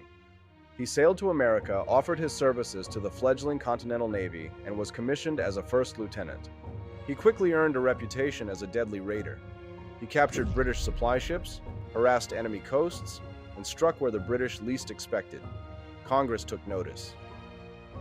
In 1779, they gave him command of an aging, slow merchant ship they renamed the Bonhomme Richard, a heavy, awkward vessel that most captains would have refused. Jones accepted it gladly. He knew he could make it deadly. His crowning moment came on the moonlit night of September 23, 1779, off Flamborough Head on the Yorkshire coast of England. There, the Bonhomme Richard met the powerful British frigate HMS Serapis, a newer, faster, and better armed warship commanded by the skilled Captain Richard Pearson. The two ships crashed together in one of the most savage naval duels in history. They locked side by side, their rigging tangled, cannons blasting at point-blank range. The roar was deafening. Cannonballs tore through wood and flesh. Flames erupted across both decks. Jones's ship was being torn apart, her hull leaking badly, fires raging below, most of her guns silenced. British shots swept the deck. Jones himself was wounded but refused to leave his post. When the British captain shouted across the smoke and carnage, "Do you surrender?" John Paul Jones roared back the immortal words that would echo through history, "I have not yet begun to fight." Even as his ship slowly sank beneath him, Jones fought like a demon. He ordered his men to throw grenades onto the Serapis' deck. One grenade fell through an open hatch and landed among stacked cartridges. The resulting explosion was catastrophic.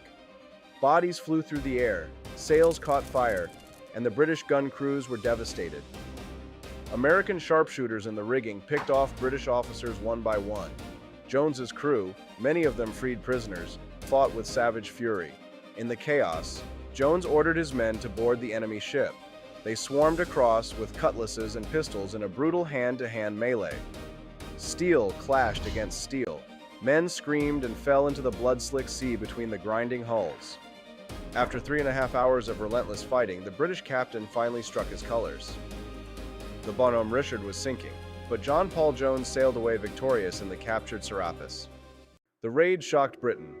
Coastal towns lived in fear of the pirate Jones. He continued his daring operations, raiding shipping and striking deep into British home waters, proving that the American Navy could take the fight straight to the enemy's doorstep.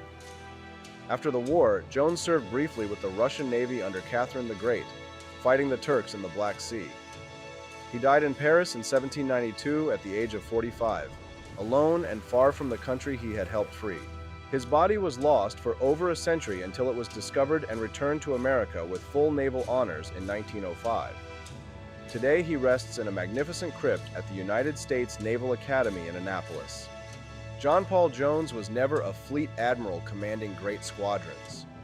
He fought with small, often inferior ships and crews, but he fought with unmatched boldness and unbreakable will.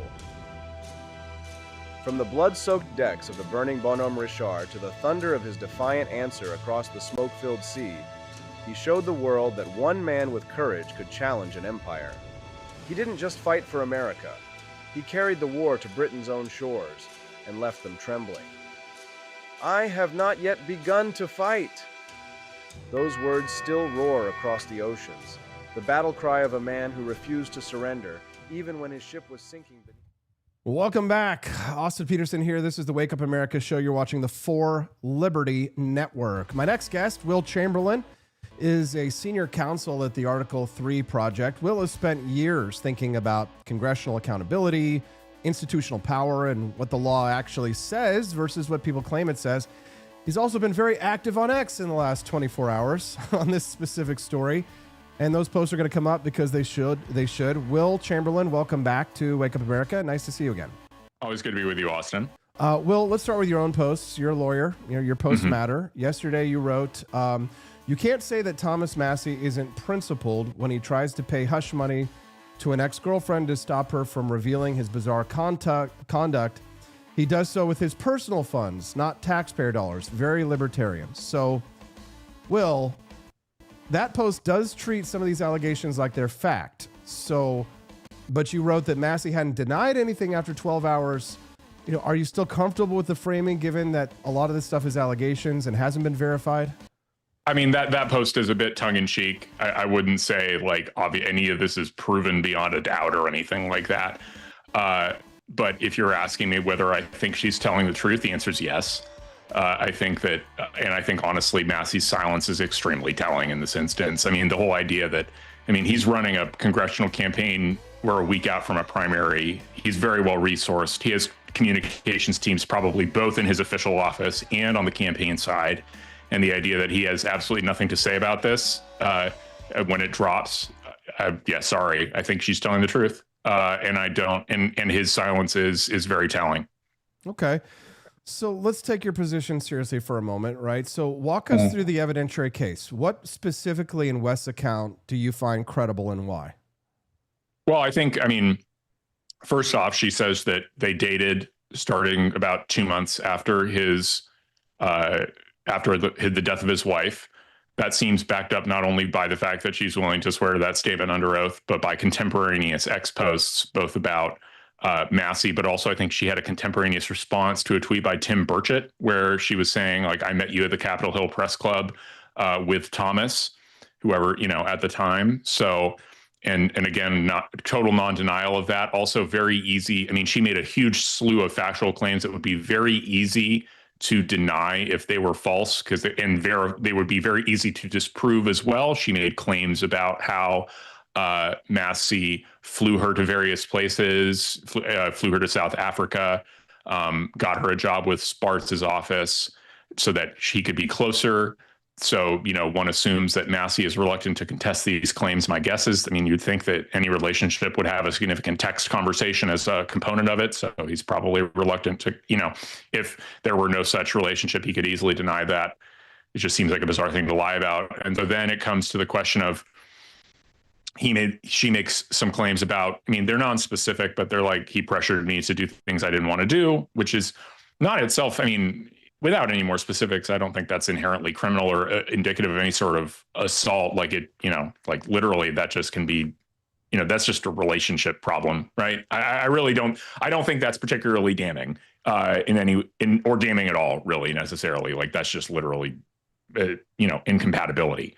But she alleges that as a result of that and her breaking up with him, that she was ultimately fired by Sparks' office, which would be a wrongful termination.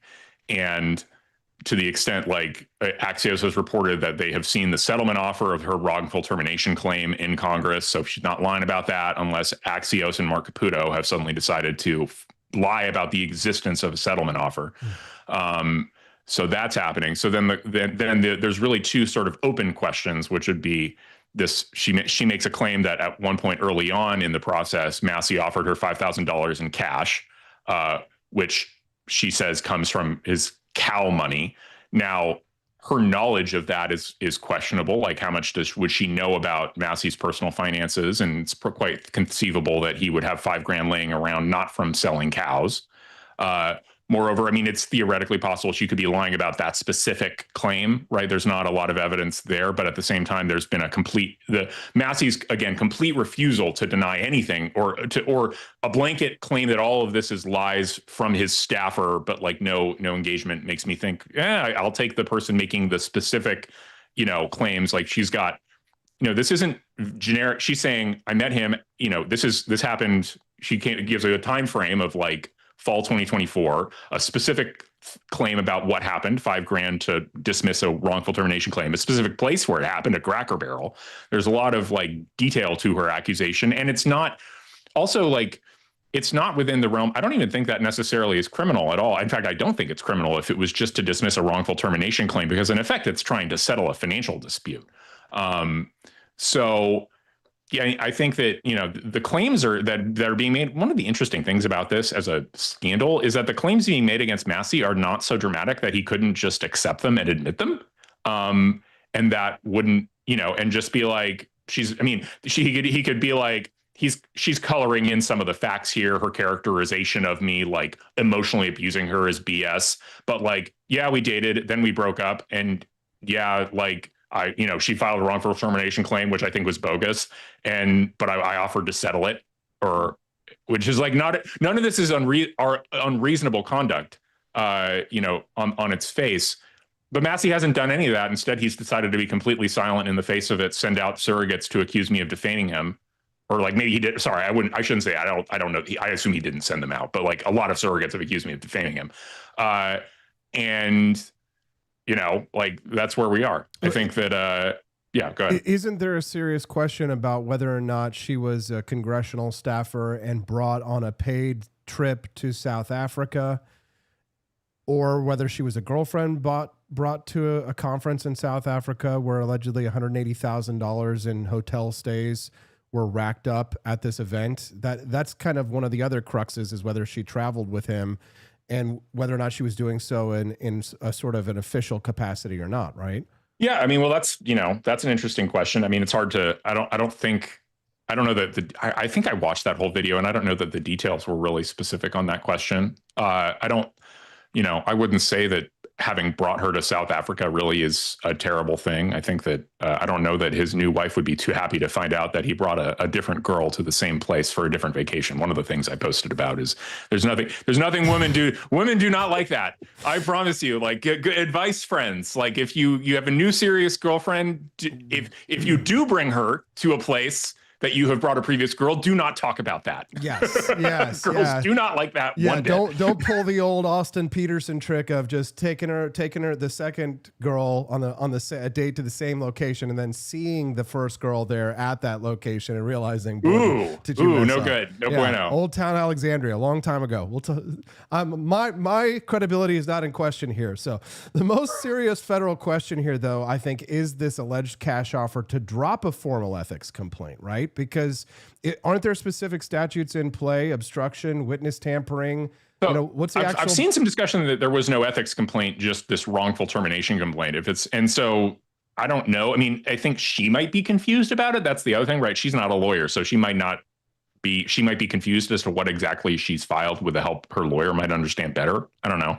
Again, and we don't have those, those would be secret. But I would be, if indeed she had filed a complaint with ethics and then got paid but the thing is, I think an ethics complaint would work differently than a wrongful termination complaint, because once filed, I don't think she would be in a position to withdraw it, right? Because ultimately the ethics thing is the house policing itself. It's not about like her civil satisfaction as a wronged party, So my suspicion is that this 5,000 was, I'll give Massie the benefit of the doubt. I think the basic thing here is I think he wanted this wrongful termination thing to go away, because the story of the wrongful termination would inherently involve the discussion of their relationship and how she got the job in the first place, and then their breakup is, her argument, the catalyst for her firing.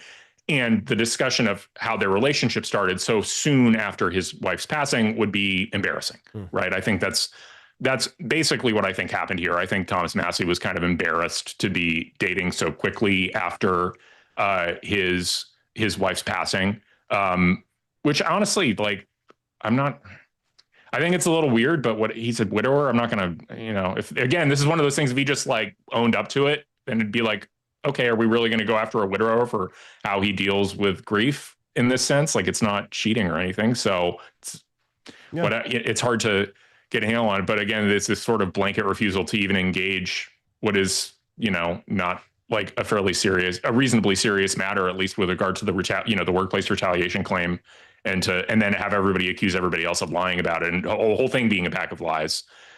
But through surrogates, it's kind of, that's a little whack. And it's particularly, I think this is where I have a particular issue with Thomas Massie, because he was willing to rely on far more thin and weak evidence to accuse every one of his colleagues of being a pedophile protector. That's where I particularly have an issue with Thomas Massie. You're going to do all that, and then the moment somebody comes in with a fairly well corroborated argument about not misconduct, but maybe some not great behavior and mistreatment of her, and you're just gonna be like, well, she's obviously just a pack of lies. And it's okay. And yet you were willing to accuse every one of your colleagues, you're willing to say the Trump administration was the Epstein administration. I'm sorry. Suddenly it seems like you've won a very different standard for yourself than you were willing to use for every other Republican. Now, West, she filed a sworn abuse affidavit against the father of her kids in October of 2024. This is during the same window that she claims to have been in the relationship with Massie.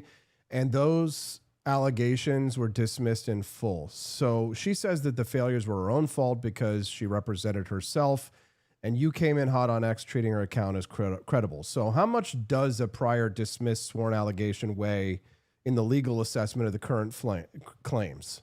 If she's asking for a temporary restraining order or something, I don't think that a temporary restraining order application dismissed when we don't have the underlying application or the judge's reasoning is really that probative as to her credibility. Now, the interview that she did, it was conducted by a man named Marcus Carey, who's a documented Gallrein operative, right? The story was deployed by Eric Dieters, right? This is normal kind of oppo behavior. Right. Sure. Yeah. Obviously this is being dropped a week before the election for a reason. Right. Now, but here's the thing. West herself, she told Axios that she did not coordinate with Trump's operation or Gallrein's campaign. So if she's sincere and the people around her are operatives, does the vehicle that this story traveled in assess how you might weigh its legal weight, or do the allegations stand independent of who deploys them? I think you if you're analyzing it from a Bayesian perspective, you would weigh it. That would be a factor which you would use to reduce her, how likely she's telling the truth somewhat, but I think it's overwhelmingly outweighed by like the fact that her accusations are fairly sober and modest and corroborated by a lot of different things.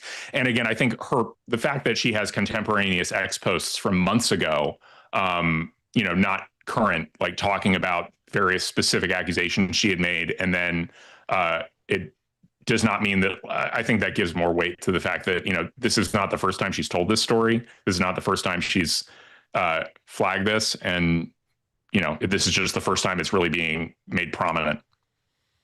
So Thomas Massie looks like he just responded 1 minute ago. Oh, my goodness. Yeah. So this is what he said. He says, it's sad that a week before this election, people are making false and unsubstantiated allegations about me in an obvious attempt to influence the outcome of this election. He says, all of the claims of inappropriate conduct are false. I've never offered anyone money in exchange for their silence. I report all of my farm income, including cash, to the IRS. Well, he's losing credibility with us there. He says, there are no ethics claims filed against me, nor have there ever been any claims filed against me in my 14 years in office. I have consulted legal counsel, and we are considering all options. Will? Okay. I mean, I'll buy. Here's what I'll buy. First off, I've never offered anyone money in exchange for their silence. That's very lawyered. And the reason is because her claim is more that he offered her money in exchange for dropping her workplace retaliation claim, which is not silence inherently, right? Like she may be able to lawyer that and say, well, it wasn't for an NDA. It was for a workplace retaliation claim. Moreover, the claim was against Spartz's office. So if Spartz offered to settle and Spartz included the NDA, then he can also again say, I didn't offer the money, Spartz offered the money. So I don't think that that's particularly responsive. However, the farm income bit I think is probably true. I don't see any reason why this Miss West would, and I think this is where she got kind of over her skis. I don't see any reason she'd have insight into how he accounted for his income in terms of taxes. And so the idea that, this was unreported, I think she was probably way out in front, made assumptions that she didn't have any reason to know about. I mean, from the timeline she proffered, she only, dated him for a few months. But it's notable that those are the only two specific claims that he contests. You'll notice that there's no contesting of the existence of the relationship, no contesting of the workplace retaliation claim, no contesting of the meeting at Cracker Barrel, no contesting of her statements about, there's a lot that he has decided not to contest in this. And he's focused on one claim that I think is deceptive. I think he's telling the truth in the sense that he's never paid for an NDA outright, but is not responsive to the specifics of her allegations, and then focused on this cow money. But the idea being, again, there's no denial that he offered her $5,000 cash to drop her workplace retaliation claim. I think it's this is pretty thin in terms of a denial of a pretty robust set of factual claims. His accuser claims that she was fired from via text message from Victoria Spartz's office after this breakup. Now, Spartz, she has a pretty documented reputation. Legistorm calls her one of the worst bosses on the Hill. Congressional staffers, they kind of operate in this unique legal space. So does West have a viable wrongful termination claim under the Congressional Accountability Act? And is Massie legally exposed for his alleged role in the firing, or does his exposure live entirely in the cash offer? So I don't think he's legally exposed on the unlawful retaliation claim. That's an employee-employee relationship where the employer may be liable to the employee. So that's all Spartz, right? Even if Spartz was doing what she thought was a favor to Massie, or firing her because she broke up with him, whatever. Who knows exactly what happened there? I don't think that would create legal liability in terms of Massie. I also don't think the $5,000 payment would create legal liability in terms of Massie. Basically, the way I would see that is essentially it's a third-party settlement offer, right? Because that's not criminal process. That's a civil claim, and it's asking her to forego whatever monetary right she might have against Spartz in exchange for the immediate monetary cash from Massie. So again, one of these things where it's if he would just own up to it, I don't think there's anything there, anything remotely criminal, because it's not obvious that there was an actual formal ethics complaint made against her. And I think that he's probably right about that. He'd know about an ethics complaint. That sort of, that sort of makes it clear that she was just wrong about the ethics thing. Now, Will, the primary's in, a few days here. If these allegations turn out to be exaggerated or false, if some of these receipts don't hold up, what is the cost to the credibility of everybody who rushed to the verdict? I mean, modest. This is weak sauce denial. Sorry. Like, if Thomas, I mean, it's been a day and like, this is all you're denying. Like there was a lot more here, and it took you more than 24 hours to put this out. These accusations that video came out on 1 a.m. yesterday, and it's almost 10 today, and you put out 3 paragraphs and deny like 2 very specific claims. So like, actually, no, my answer is, given this denial, I don't think it reduces our credibility at all. Like, you didn't do your job, right? If you actually, if these other accusations, which you have decided not to deny, turn out not to be true, well, then why didn't you deny them? Right? Like, that seems, and you just said like, oh, they're just generally vague and unsubstantiated. So no, I don't think so. I think this is, it's on the Massie campaign to actually deny the things that are false. Well, I'm not an attorney, but I do know a little history. And I remember LBJ's pig fucker strategy, where he said he wanted to accuse his opponent of sleeping with his pigs. And then when his campaign manager said that you can't accuse him of something like that, it's not true. And he's like, yeah, but I want to hear him deny it, Will. So, I mean, isn't right? Well, but I mean, this is not the whole point of this is not necessarily an accusation of pig having. Part of the reason that like I find this complaint fairly credible is it's fairly sober and restrained. It's not actually, I mean, and also if we're saying that, like, when do we get our restitution for the guy, Thomas Massie, the guy who decided to call everybody and their mother pedophile protectors? I think that's a little more akin to what LBJ was talking about.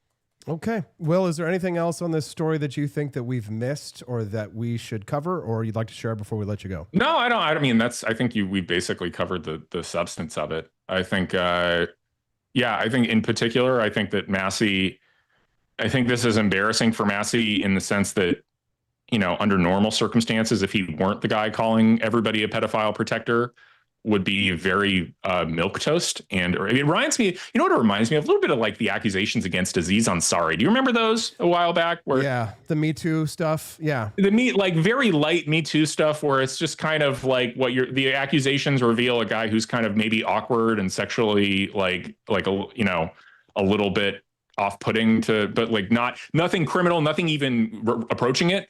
And that's sort of that reminds me of this. And so in a world where like Massie hadn't been doing all this stuff to accuse the entire Trump administration of being the Epstein administration, I think most of us would be like, well, these accusations are kind of silly and not a big deal. But if you're the guy who's been doing that to people, and then, the moment you offered $5,000 to like get a woman to stop talking about wrongful termination because the substance of why she was terminated was embarrassing to you personally, like, I'm not as sympathetic. I'm not sympathetic at all. I think you're just getting hoisted by your own petard.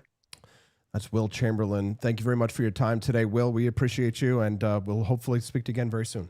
Yes, absolutely. Thanks, Austin. Yep. Thomas Massie has now responded officially and on the record on his account. You can see over on x.com this morning. I want to give Thomas Massie an opportunity to respond if he happens to be listening right now in his office. I'd be happy to speak to him as a friend, as someone who's supported him for years. And we'll talk about his campaign, his election, and this scandal, because if I didn't ask about it, then you would have to say that Austin's a coward. And you can call me a lot of things. You can call me names. You can say I'm dishonest, but you can't say that old AP is afraid, or at least that even if he is afraid, he's still going to do it anyway. Thomas Massie says, quote, "It's sad that a week before this election, people are making false and unsubstantiated allegations about me in an obvious attempt to influence the outcome of the election. All of the claims of inappropriate conduct are false." He says, "I've never offered anyone money in exchange for their silence. I report all of my farm income, including cash, to the IRS. And isn't that really the biggest scandal of all?" Very disappointing. Not a real libertarian. All right, guys, I'm not going to break it down any more than that. I've broken it down from every single angle. I've been as objective and as honest as I can. I did my best to try and bring you both sides of the views, and now it's just up to you. You take this, run with it, cut it, clip it, share it. Call me whatever you want. Just don't call me late for money, late for dinner, because I ain't got the cow money for that. We'll be back tomorrow. This is the Wake Up America show, and you're watching the 4 Liberty Network.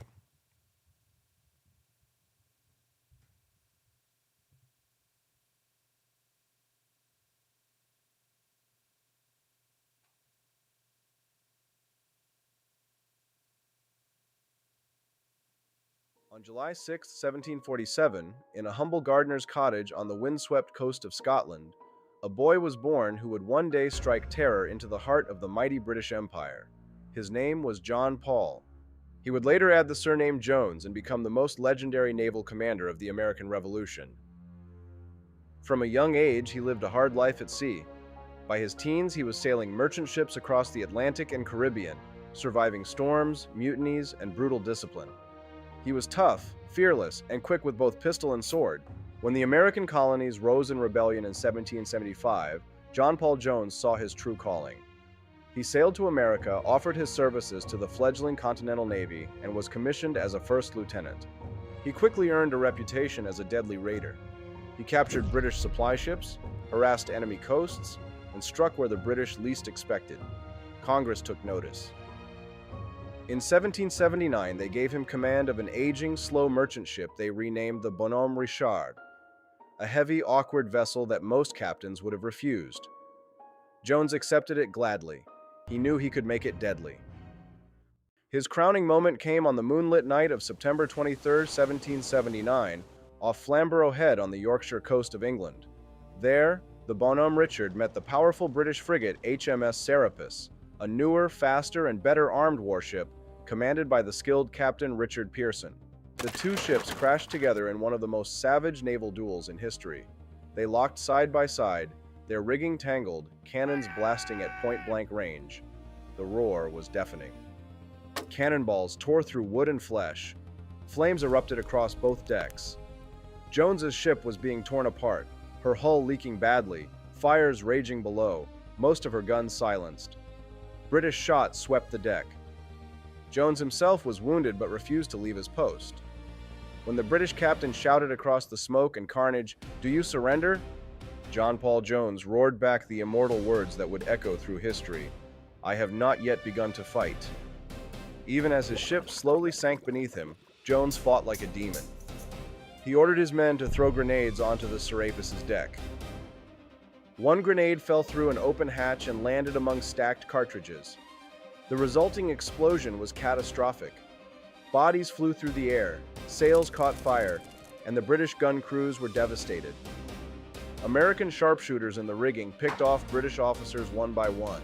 Jones's crew, many of them freed prisoners, fought with savage fury.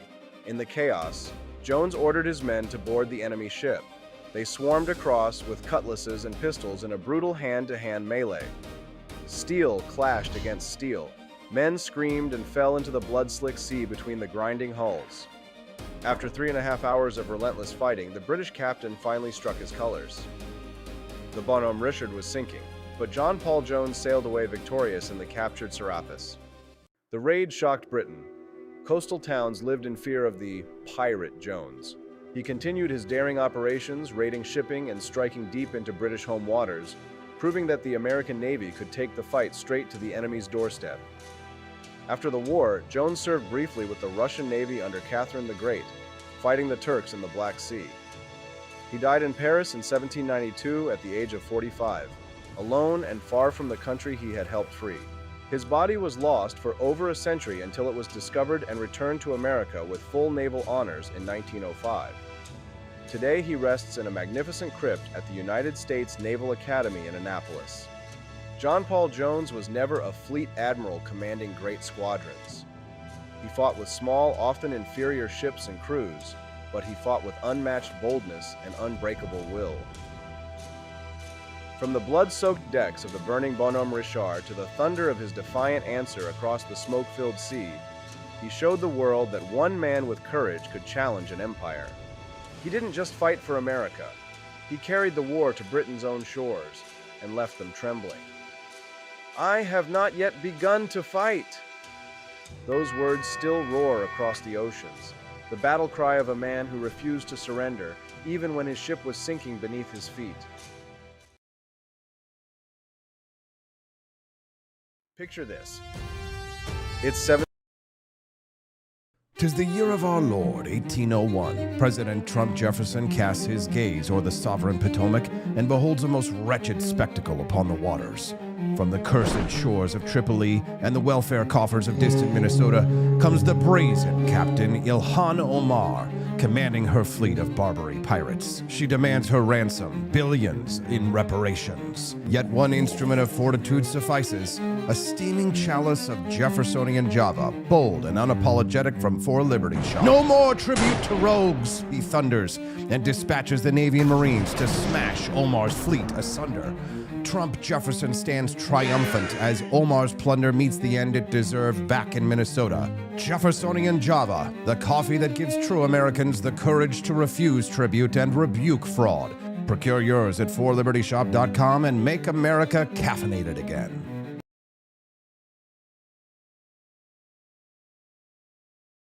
George Washington spent 8 years making sure nobody knew where he was. Troop movements, secret dispatches. The man was a ghost.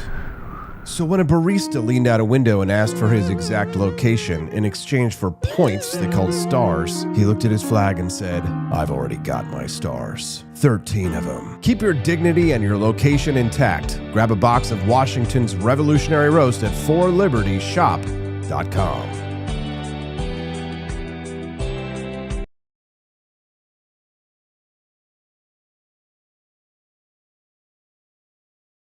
In a city where businesses never sleep, the technology still crashes. When technology turns criminal, they send up the signal. He's not a myth, and he's definitely not your nephew who knows computers. He installs, he protects, he backs it up, he keeps your business online and out of trouble. Managed IT, security, cloud, support that actually answers the phone.